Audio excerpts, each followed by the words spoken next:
파티클로 글씨 타서 없어지기, 때깔 높이기 강좌를 시작하겠습니다. 기존에 만들었던 텍스트 콤프 그리고 트랜지션 콤프, 이거 두 개를 합쳐서 텍스트가 이와 같이 사라지는 콤프를 만들어 줍니다.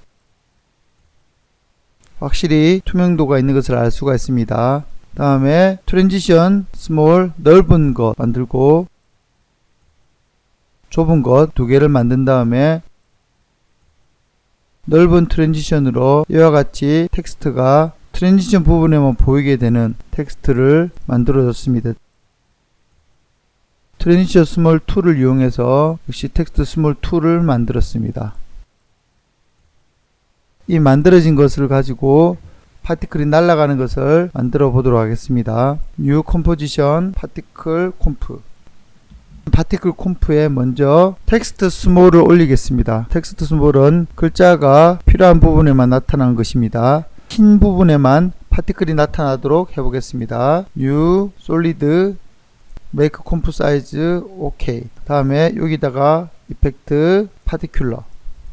파티큘러에 글자 부분에만 나오는 것을 하려면 꼭 해야 될 것은 3D 레이어를 만들어주고 파티클 이름을 헷갈리지 않도록 파티클이라고 바꾸겠습니다. 파티클에서 에미터 종류를 레이어로 놓고 레이어 에미터는 종류를 텍스트 스몰. 자, 그러면 거기에만 파티클이 나오게 됩니다. 벨로시티 값을 0, 0, 0, 0로 바꾸고 파티클 수를 매우 많이 늘려주고 텍스트 스몰을 꺼보면 확실히 그 부분에만 파티클이 나오는 것을 확인할 수 있습니다. 다음에 이 파티클이 실제로 날아가게 하기 위해서는 피직스 힘에 가서 그라비티를 마이너스로 해주겠습니다. 다음에 에어 바람을 살짝 불어주면 옆으로 날아가는 형태가 되게 됩니다. 파티클이 나타난 지점에서 계속 살아있게 하기 위해서는 파티클 버스트 타임으로 바꾸었습니다.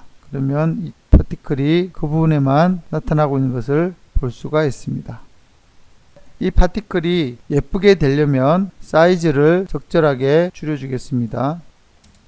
다음에 파티클 종류를 구 형태가 아니라 좀 더 연기처럼 보이게 하는 형태로 바꾸겠습니다.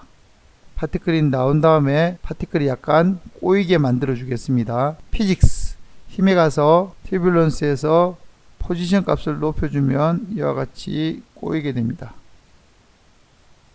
그러면 꼬이면서 날아가게 됩니다. 다음에 파티클의 생명, 적절한 생명에서 없어져야 됩니다. 그래서 파티클의 오파시티, 파티클에서 오파시티 값을 바꾸겠습니다. 파티클 오파시티 오버 라이프라고 해서 이와 같은 창을 띄우게 되면 파티클이 자연스럽게 없어지는 정도를 조절할 수 있습니다. 자, 이와 같은 기울기로 하게 되면 파티클이 적절하게 사라지게 됩니다. 이게 끝까지 살아있을 때이고 뒷부분이 사라지게 만들면 점점 투명해지는 걸 볼 수가 있습니다. 같은 방법으로 사이즈 오버 라이프에서 점점 사이즈를 줄어들게 만들겠습니다. 뒷부분이 사라지게 됩니다.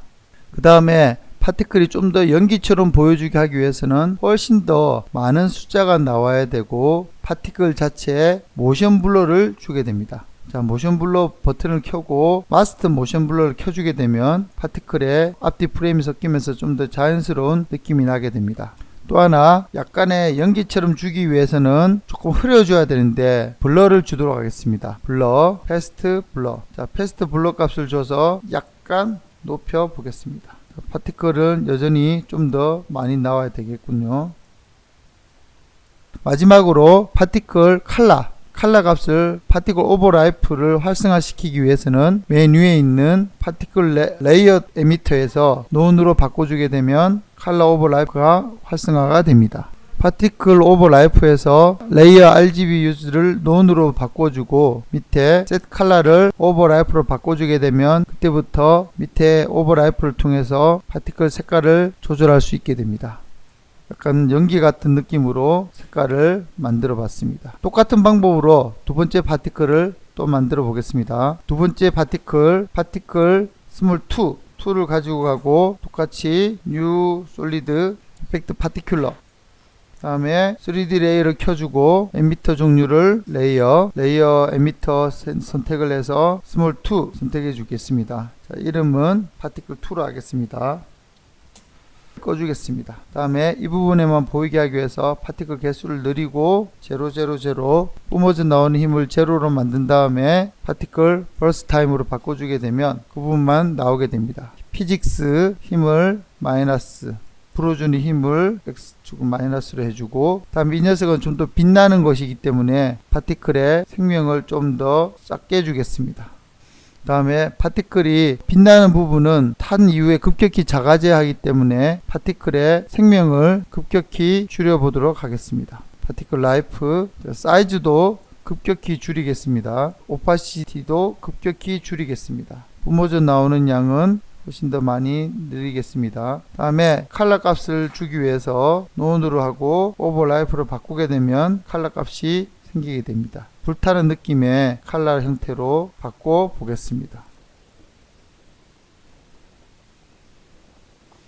마지막으로 글로우 값을 주겠습니다. 이펙트, 스타일라이즈, 글로우.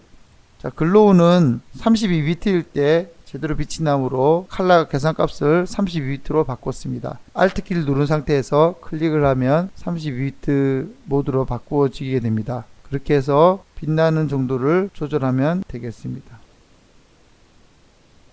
방금 만들었던 연기 부분과 빛나는 부분이 합쳐져서 파티클을 만들었습니다. 그거를 라스트 콤프에 올리면 되겠습니다.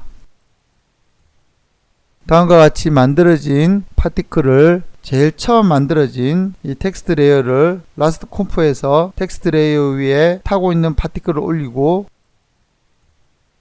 모드 값을 노말이 아니라 add 값으로 바꿔주게 되면 겹치는 부분이 훨씬 더 빛나게 됩니다. add 값으로 다 바꾸겠습니다.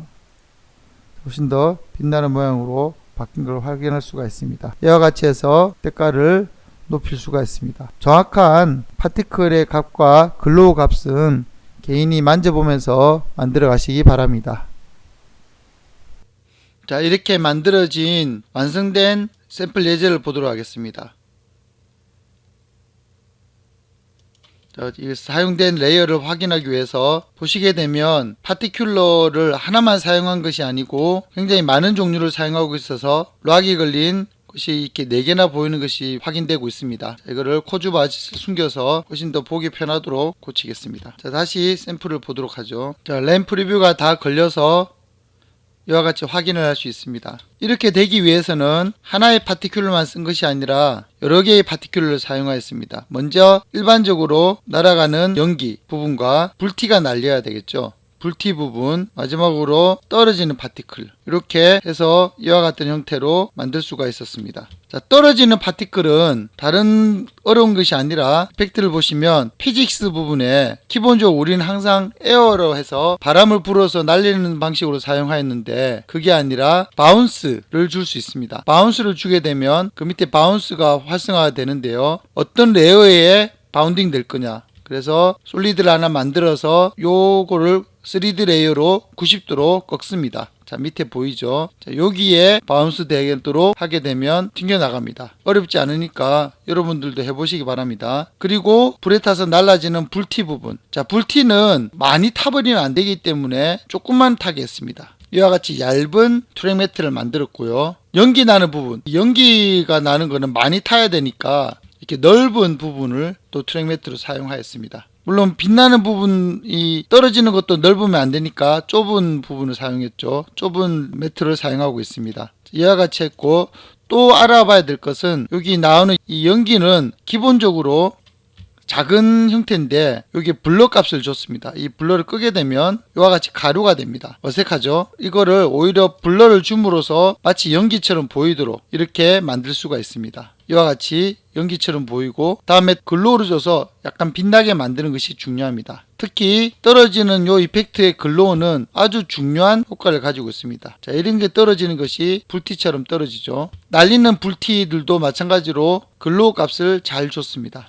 이 글로우가 없다면 불티 느낌이 나지 않을 겁니다. 그래서 파티큘러 자체에서도 설정값을 잘 만져야 되지만 이 날아가는 이 불티들을 불티처럼 보이게 하기 위한 이 글로우 값 조절이 매우 중요합니다. 글로우를 잘 조절하기 위해서는 프로젝트 창의 밑에 보시면 32bpc라고 적혀 있죠. 자, 이게 바로 계산하는 방식인데요. 기본적으로 8비트로 되어 있습니다. 8비트로 계산했을 때는 느낌이 어색하게 나와서 이걸 갖다가 32비트로 했을 때 좀 더 계산이 잘 돼서 좀 더 예쁘게 나옵니다. 하지만 컴퓨터는 더 계산 시간이 많이 걸리기 때문에 무조건 32비트로 하는 것보다는 효과적인 작업을 필요할 때 32비트로 바꾸는 것이 좋겠습니다. 자, 이상으로 파티큘러 때가를 내는 방법을 알아봤습니다. 모든 값들은 정해져 있는 것이 아니고 자기만의 값을 찾는 것이 중요합니다. 그래서 많은 연습을 통해서 값을 외운다기보다 그 느낌을 찾아내는 게 중요하니까 내가 가지고 있는 느낌을 잘 생각하면서 값들을 서로 상호 조정하는 훈련을 많이 하시기 바랍니다. 지금까지 수고 많으셨습니다.